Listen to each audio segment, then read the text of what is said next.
하나님의 사랑을 저버린 이스라엘의 이 죄악된 모습은 계속해서 호세아의 호소를 통해서 드러나고 있습니다. 1절에 보니까요, 이스라엘을 열매 맺는 무성한 포도나무로 비유하고 있습니다. 어제는 남편과 아내의 비유로 들었었죠. 오늘 호세아 9장에서도 이스라엘을 포도나무로 비유하고 있고요, 10장에서도 포도나무로 비유하고 있습니다. 또 이사야 5장에서도 하나님을 농부로, 이스라엘을 포도나무로 비유하고 있는 것을 확인할 수가 있습니다. 포도나무는 좋은 열매를 맺는 것이 소명입니다. 그런데 이스라엘은 들포도를 맺었다라고 이사야는 고발하고 있죠. 들포도가 무엇입니까? 들포도는 거칠고 상품 가치가 없는 야생 포도입니다. 오늘 본문은 들포도를 맺었다라는 이러한 표현은 없지만 1절 하반절을 보니까요, 비유 자체가 굉장히 부정적인 표현이다라는 것을 알 수가 있습니다. 두 가지 표현인데요. 하나는 열매가 많을수록 재단이 많아진다. 또 하나는 땅이 번영할수록 주상을 아름답게 한다라는 것입니다. 열매가 많아지면 감사해야 되잖아요. 근데 도리어 번성할수록 우상을 아름답게 한다. 그리고 우상의 재단을 쌓는다라고 말하고 있습니다. 여기서 우리는 우리의 모습과 이스라엘의 모습이 굉장히 비슷하다는 것을 발견하게 됩니다. 원래는 더 많은 것을 가질수록 그렇게 하나님 앞에 감사함으로 나가는 것이 정상적인 믿음의 자녀의 태도입니다. 그런데 많은 것을 가질수록, 그리고 만족된 삶을 살아갈수록 그 열매로 말미암아 하나님을 점점 멀리하고 떠나간다라는 것이죠. 하나님이 싫어하는 것을 더 찾게 된다는 것입니다. 하나님이 주신 열매가 축복이 되어야 하는데요, 이스라엘 백성들에게는 이렇게 돼버리면 축복이 도리어 저주가 돼버리는 그러한 상황으로 치닫고 있는 것입니다. 그래서 우리는 하나님께 무엇인가를 늘 달라고 기도하잖아요. 하나님, 어떠한 것을 허락하여 주시옵소서, 이러한 열매를 허락해 주옵소서. 그런데 만약 지금 하나님이 무엇인가 나에게 부어주고 계신데, 그리고 어떠한 열매를 맺게 하고 계신데 점점 하나님과 멀어지고 있다면, 또 그 열매로 말미암아 하나님이 기뻐하시지 않는 일을 하고 있다면 우리는 고민해 보아야 합니다. 그리고 하나님 앞에 나의 마음을 살펴보아야 하는 것이지요. 만약 허락하신 환경과 축복들이 오히려 하나님과 멀어지게 한다면 그것은 축복의 열매가 아니라는 것을 우리는 잘 보아야 합니다. 왜냐하면 하나님은 이러한 마음을 오늘 본문 2절과 같이 표현하시기 때문입니다. 2절의 말씀을 보면요, 그들이 두 마음을 품었으니 이제 벌을 받을 것이라. 하나님이 그 제단을 쳐서 깨뜨리시며 그 주상을 허시리라. 두 마음을 품는다라는 것입니다. 그리고 그 마음은 거짓된 마음이라고 표현하는데요, 그 거짓된 마음은 반드시 죗값을 치르게 될 것이다 말씀하십니다. 이 두 마음이라는 표현은 공동 번역에 보면요, 두 마음을 변덕이 죽을 듯하다 이렇게 표현합니다. 변덕이 심하다라는 것이죠. 이 마음을 품었다, 저 마음을 품었다 하는 것입니다. 변해버린 이 마음을 하나님께서 그냥 가만히 두실 리가 없습니다. 왜냐하면 하나님은 공의의 하나님이시고 그리고 사랑의 하나님이시기 때문에 그 자녀가 그렇게 헛된 길로 가는 것을 그냥 내버려 두시지 않으십니다. 내가 만들어 놓은 우상, 그것은 하나님께서 결국 깨뜨려 버리십니다.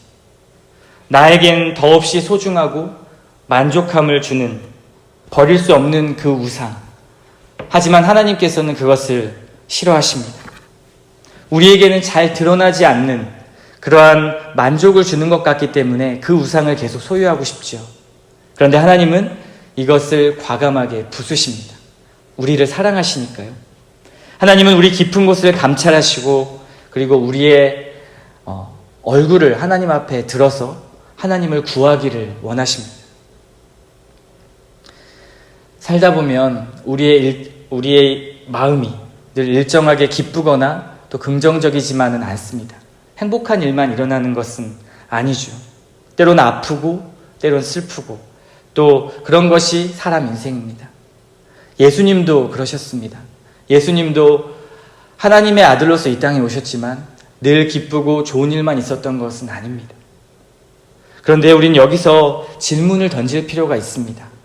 하나님의 사람으로 살아가는 우리들이 하나님을 사랑하면서 또 똑같이 세상을 사랑할 수 있을까요? 예수님을 전혀 필요로 하지 않는 삶을 살면서 구원을 말할 수 있는 것입니까? 세상의 것과 주님의 것을 적절하게 모두 누리면서 사는 것이 현명한 그리스도인, 이렇게 생각하는 것은 잘못된 것입니다. 성경은 이것을 두 마음을 품었다라고 기록합니다. 이스라엘은 하나님과의 관계에서 이와 같은 근본적인 정체성을 잃어버리고 갈팡질팡 자신들의 마음 따라 움직였습니다. 본문은 이 관계를 어떻게 표현하고 있을까요? 3절의 말씀입니다. 그들이 이제 이르기를 우리가 여호와를 두려워하지 아니하므로. 이스라엘 백성들은 더 이상 하나님이 경외의 대상이 아니었고요, 두려워하지 않는 그러한 대상이었습니다. 왕으로 인정하지 않는 것이죠. 왕의 존재 자체를 거부하고 그리고 왕으로서의 능력을 모두 거부하는 것입니다. 또 5절을 보니까요, 이제 이스라엘의 우상이었던 베다웬의 송아지, 그들이 섬겼던 그 금송아지가 결국 아수르로 끌려가게 됩니다. 하나님을 왕으로 인정하지 않는 이스라엘 백성들의 우상, 그 금송아지를 아수르로 끌려가게 하심으로 말미암아 이제는 하나님이 왕 되심을 드러내시는 것이죠. 이스라엘 백성들은 이제 그 송아지에게 더 이상 예배할 수 없습니다. 그런데 이스라엘 백성들의 반응이 어땠을까요? 백성들과 제사장들이 슬퍼했다고 기록하고 있습니다. 도리어 그 자신들이 섬겼던 그 우상이 아수르로 끌려갔을 때 슬퍼했다고 말하는 것이죠. 무엇을 슬퍼했습니까? 우상 빼앗긴 것, 자신들에게 만족을 주는 것과 같은 여호와라고 생각했던 그 신, 금송아지를 빼앗겼기 때문에 슬퍼했다고 기록합니다. 성경을 읽어나가는 우리들은 좀 이해할 수 없는 행동들입니다. 하나님이 여호와이신데 왜 이토록 금송아지를 섬기는 것일까? 그런데 이스라엘의 백성들은 금송아지가 여호와라고 생각했던 것입니다. 여호와같이 섬기는 존재였고 여전히 그들이 붙잡아야 할 세상의 힘이었던 것입니다. 자신들의 가장 소중한 것이라 생각했고 그것을 빼앗겼으니 슬퍼한 것이죠. 하지만 이들이 섬겨야 할 대상은 송아지가 아니라 바로 전능하신 만군의 여호와 하나님이십니다. 이스라엘의 남편이자 이스라엘을 열매 맺게 하시는 농부, 바로 하나님이셨습니다. 우리는 분명히 인식해야 합니다. 하나님께서는 우상처럼 이렇게 빼앗기는 존재가 아닙니다. 하나님은 통치하시고 다스리는 존재이시고 천지 만물의 주인이십니다. 이 말씀을 통해 내가 품고 있는 금송아지가 내 마음속에 있지는 않은지, 그리고 내 삶 속에는 있지 않은지를 살펴보아야 합니다. 이 금송아지 잃어버릴까봐 노심초사하고 그리고 마음 깊은 곳에 숨겨놓고 하나님 앞에 집중하지 못하고 있지는 않은지를 살펴보아야 합니다. 또 그 금송아지가 사라졌다고, 또 없어졌다고 슬퍼하지는 않는지, 이스라엘 백성들과 같은 모습이 나의 모습은 아닌지를 보아야 하는 것이죠. 이스라엘 백성들의 모습이 바로 이와 같습니다. 6절과 7절의 말씀인데요. 우상을 섬긴 결과는 하나님이 말씀하신 것처럼 수치를 당할 것이고, 그리고 사마리아 왕은 물 위의 거품과 같이 멸망해 버릴 것입니다. 이것이 금송아지를 섬긴 이들의 최후입니다. 그러면 저희가 궁금해해야 할 것이 있습니다. 이렇게 두 마음을 품고 그리고 금송아지를 섬겼던 이 이스라엘 백성들에게 하나님께서 요구하시는 것은 무엇일까요? 더 이상 희망 없어 보이는 이들에게 하나님이 원하시는 것은 오늘 본문 12절의 말씀입니다. 너희가 자기를 위하여 공의를 심고 인애를 거두라. 너희 묵은 땅을 기경하라. 지금이 곧 여호와를 찾을 때니 마침내 여호와께서 오사 공의를 비처럼 너희에게 내리시리라. 이스라엘에게 지금 요구되는 것은 분명합니다. 자기를 위하여 의를 심고 그리고 인애를 거두는 것입니다. 선지자는 지금이 바로 그때라고 말하고 있습니다. 지금이 여호와를 찾을 때이며 그리고 여호와께 돌아올 때라는 것이죠. 이 때를 놓쳐서는 안 됩니다. 지금 이 자리에 이 말씀을 듣게 하시는 하나님의 뜻이 반드시 있습니다. 이 인도하심을 무시해서는 안 되는 것이죠. 또 하나님께 돌아가기 위해서 해야 할 일은 한 가지입니다. 묵은 땅을 기경하는 것입니다. 묵은 땅이 무엇을 의미합니까? 교만해진 이스라엘의 마음을 의미하고 있습니다. 그들의 둘로 나뉜 마음이 다시 한 마음으로 하나님을 바라보고 찾아야 하는데요. 그러기 위해서 다시 싹을 내고 그리고 열매를 맺는 밭이 되려면 묵은 땅이 기경이 되어야 한다라고 성경은 기록하는 것입니다. 묵은 땅은요, 돌짝밭과 같은 마음이고 가시떨기와 같은 그러한 마음입니다. 길가와 같은 우리의 마음이죠. 그러니까 아무리 씨를 뿌려도 아무 열매도 맺을 수가 없습니다. 공의를 심고 인애를 거두기 위해서 묵은 땅, 돌밭을 갈아엎어야 하는데 이 작업은 마음 곳곳에 있는 우리의 잡초와 같은 그러한 아집과 고집, 하나님을 향한 완고함을 제거하는 일입니다. 이것 없이는 하나님께 돌아가는 참된 인애, 하나님의 헤세드를 경험하지 못합니다. 그런데 굳어버린 이 묵은 땅을 기경하면요, 하나님께서는 비로소 그들에게 임하실 것이고 그리고 의의 비를 내려주실 것입니다. 그런데 하나님은 12절에 이렇게 말씀하고 계신데요, 이스라엘의 반응은 여전히 그렇게 하지 않습니다. 13절에 말씀하죠. 악을 밭갈아서 죄를 거두었고 거짓을 심어 거짓 열매를 거두었다, 이렇게 말씀합니다.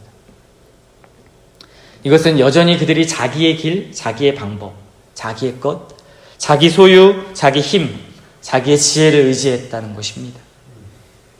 결국 이런 삶의 결과는 심판이고 파괴입니다. 15절 말씀처럼 희망을 상징해야 할 새벽도 그들에게는 멸망의 시간이 되는 것입니다. 하나님께서 분명히 우리에게 12절의 말씀처럼 이제는 너희의 공의와 인애를 거두고 그리고 하나님 앞에 묵은 땅을 기경하라는 이 말씀에 우리는 주목해야 합니다.